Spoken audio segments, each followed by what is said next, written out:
পুজোর আগেই চাপ কমছে মধ্যবিত্তের। জিএসটি পরিকাঠামোয় মিলছে ছাড়, কোথাও 18% থেকে 5%, আবার কোথাও জিএসটিহীন হয়েছেন জনতা। জিএসটি শূন্য হয়েছে দুধ, ছানা, পনির, রুটি, স্বাস্থ্য বীমা, জীবন বীমা, 33টি জীবনদায়ী ওষুধ, ম্যাপ, খাতা, পেন্সিল, রাবার, গ্লোব ইত্যাদিতে। জিএসটি কমে 5% হয়েছে প্যাকেটজাত খাবার, sauce, pasta, instant noodles, chocolate, তেল, ঘি, মাখন, চিজ, বিস্কুট, সাবান, শ্যাম্পু, ব্রাশ, শেভিং ক্রিম সহ একাধিক পণ্যে। জিএসটি কমে 18% নেমেছে এসি, টিভি সহ একাধিক জিনিসে। অন্যদিকে জিএসটি বেড়ে 40% হয়েছে কোল্ড ড্রিঙ্কস, পান মশলা, গুটখা, সিগারেট, বিড়ি, জর্দা, বড় দামি গাড়ি ইত্যাদিতে। কিন্তু প্রশ্ন অন্যত্র। বিহারের নির্বাচন, রাজনীতি, মমতার আবেদন, যুক্তি পাল্টা যুক্তি সব মিলিয়ে দেশবাসীর কি লাভ? এর ফল ঠিক কতটা? অর্থনীতিবিদ অভিরূপ সরকার বলছেন, এটাতে দুটো দিক আছে। প্রথম দিকটা হচ্ছে যে এটার ফলে সাধারণ মানুষের লাভ হবে, এ বিষয়ে কোনো সন্দেহ নেই। বিশেষ করে এই যে লাইফ ইন্স্যুরেন্স এবং হেলথ ইন্স্যুরেন্স, এই দুটোতে জিএসটি অনেকদিন আগেই কমানো উচিত ছিল। এটা হয়েছে, এটা খুবই ভালো হয়েছে, এ বিষয়ে কোনো সন্দেহ নেই।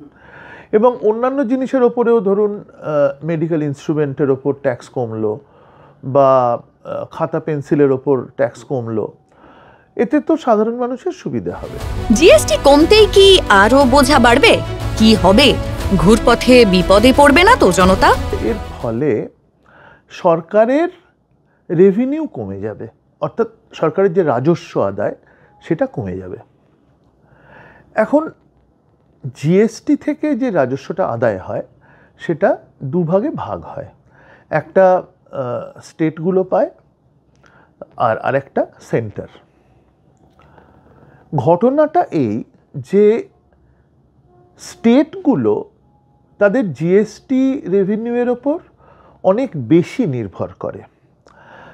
সেন্ট্রাল গভর্নমেন্টের অন্যান্য নানা রকম সোর্স আছে রেভিনিউ কালেকশনের, যেমন ডিরেক্ট ট্যাক্স আছে, ইনকাম ট্যাক্স বা কর্পোরেট ট্যাক্স ইত্যাদি, সেগুলো স্টেট গভর্নমেন্টগুলো নেই।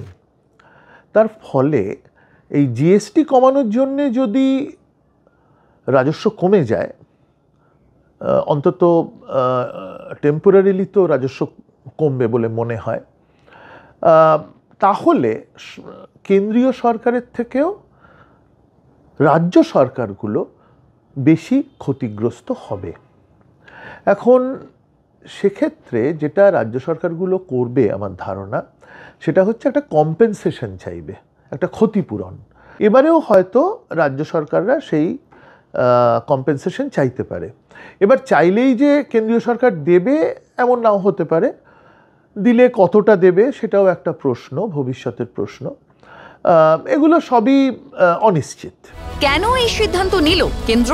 কেন্দ্রীয় অর্থমন্ত্রী নির্মলা সীতারামন একটা ভাবনা নিয়ে এই জিএসটিটা কমালেন, যেটা গত বাজেট থেকেই দেখা যাচ্ছে। গত বাজেটে দেখা গিয়েছিল যে ইনকাম ট্যাক্স অনেকটা কমানো হয়েছে। এটার পেছনে যে ধারণাটা ছিল সেটা হচ্ছে যে ইনকাম ট্যাক্স কমালে সাধারণ মানুষের হাতে টাকা আসবে, তারা খরচ করবে এবং তার ফলে অর্থনীতিটা চাঙ্গা হবে। একই ধারণার বশবর্তী হয়ে নির্মলা সীতারামন এবার ইনডিরেক্ট ট্যাক্সটাও কমালেন, যাতে মানুষ বেশি কেনাকাটা করতে পারে। এখন কেনাকাটা মানুষ কতটা বেশি করবে সেটা ভবিষ্যতই বলতে পারে। এর কারণ হলো শুধুমাত্র দামের ওপর মানুষের কেনাকাটা নির্ভর করে না, নানা রকম ফ্যাক্টর আছে। বহির্বিশ্বে কি ঘটছে, ট্রাম্প ট্যারিফ আরও বাড়াবেন কিনা, তেলের দাম আরও বাড়বে কিনা, চাকরি বাকরির অবস্থা কি হবে, কতজন তাদের চাকরি হারাবেন, এইসবের ওপর নির্ভর করে। অতএব একটা অনিশ্চয়তা নিশ্চয়ই আছে। ধরে নেওয়া হচ্ছে যে এটার ফলে সাধারণ মানুষ বেশি খরচ করবেন এবং তার ফলে দুটো জিনিস, একটা হচ্ছে অর্থনীতি চাঙ্গা হবে, কিন্তু অন্য জিনিসটা হচ্ছে দেখুন মোট রাজস্ব আদায় দুটো জিনিসের উপর নির্ভর করে। একটা হচ্ছে রাজস্বের হার যেটা কমলো, আর আরেকটা হচ্ছে কতটা মানুষ খরচা করছে, এই দুটোর ওপরে। এবার যদি খরচটা অনেকটা বেশি হয় তাহলে রাজস্বের হার কমলেও কিন্তু মোট রাজস্বটা একই থাকতে পারে বা কমতে পারে বা এমনকি বেড়েও যেতে পারে। কেন্দ্রের এই সিদ্ধান্তে অর্থনৈতিক চাপে পড়তে চলেছে কি রাজ্য সরকারগুলি? একদিকে সাধারণ মানুষের নিশ্চয়ই উপকার হলো, অন্যদিকে রাজ্য সরকারগুলো চাপে পড়লো।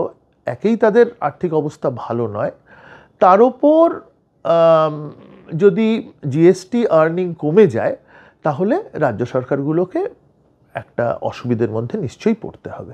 দাম কমলো, দাম বাড়লো, কিন্তু ঘুরপথে কার কি হবে, জনতার পকেট সুস্থ থাকবে কতটা, তা নিয়ে কিন্তু প্রশ্ন থেকেই যাচ্ছে। ব্যুরো রিপোর্ট, সংবাদ প্রতিদিন.in।